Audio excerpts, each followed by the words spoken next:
আজকের এই বিজয়। ইনশাল্লাহ আমাদের নেতা যেরকম বলেছেন 12 তারিখে আমরা বিজয়ী ভোট চাই, ভালো থাকলে ইনশাল্লাহ 13 তারিখ থেকে আমরা জনগণের ভোট পাচ্ছি। আমিও সেই লক্ষ্যে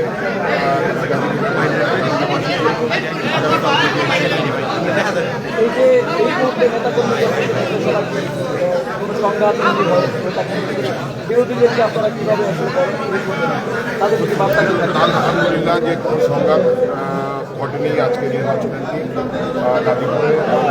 আমাদের নেতাকর্মীদের নির্দেশনা দেওয়া আছে যে আমরা যেন সহনশীল থাকি এবং আমরা হয়তো আনন্দ করব এই বিজয়টা, সেটা যেন পাত্রান্তরিত না হয় এবং আমাদের যারা পরাজিত হয়েছে তাদের প্রতি আমাদের সেই সম্মানটা থাকবে।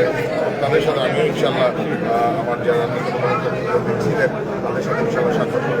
সারাদিনের নির্বাচনের পরিস্থিতি কেমন ছিল, কতটা সন্তুষ্ট? আলহামদুলিল্লাহ, মানে কোনো ধরনের অপ্রীতিকর ঘটনা তেমন ঘটেনি।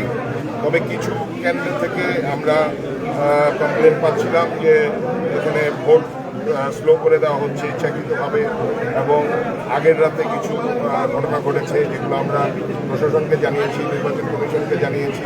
তো সেগুলো নিয়ে আমরা কিছুটা শঙ্কিত ছিলাম।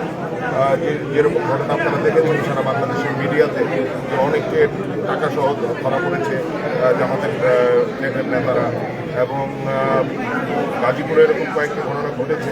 তো আমরা সেগুলো জানিয়েছি, বাট আশা করি যে ইনশাআল্লাহ আমরা জনগণের সাথে নিয়ে বিএনপি সরকার গঠন করতে যাচ্ছি এবং আমরা জনগণের সাথে নিয়ে আমরা বাংলাদেশ নতুন একটি বাংলাদেশ।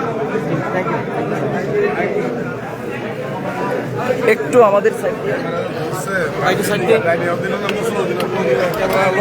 বড় করে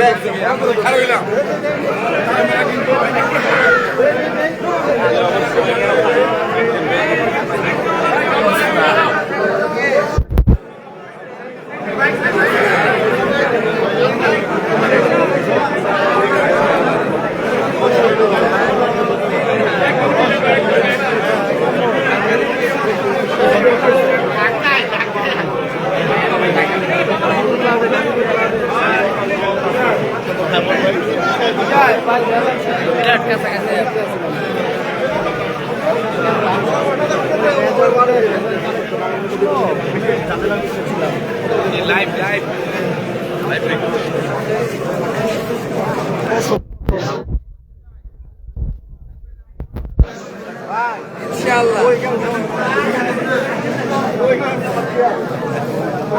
গাজীপুর ক্লাবে